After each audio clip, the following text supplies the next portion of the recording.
Senem Avaz from Material Science and Engineering program will present us graphene-based nanosensor for explosives detection from ecological samples. Okay.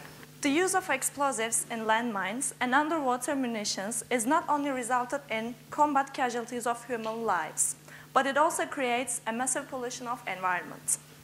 Millions of tons of explosives have been produced during the past 150 years, especially during the times of world wars, and creating a vast amount of contaminants with explosives.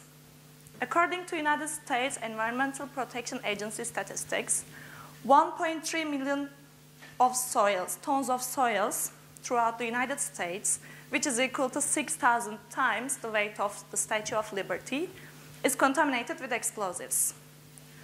In addition to that, unexploded munitions also pose another serious health and environmental risks due to the toxic substances they release. Several European countries are trying to deal with the issue of unexploded munitions by simply land or water burying them. So this means that contamination of explosives is an international problem shared by many countries, but few have the technology to overcome it.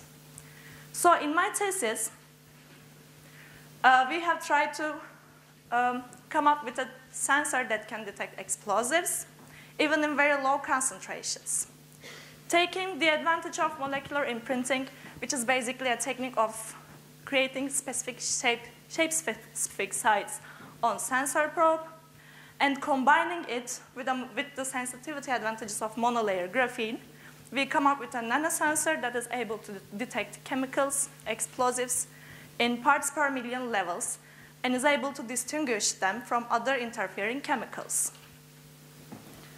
One of the most important advantages of the sensor over the other chemical sensors in the literature is that the measurement method is pretty simple. You can use this sensor, and you can get the data in minutes by simply using a multimeter. So, to sum up, I can say that the technology or the sensor developed here or elsewhere cannot find a solution to the use of explosives, but it can find a solution, or it can be at least a step towards answering the problems of pollution. Thank you.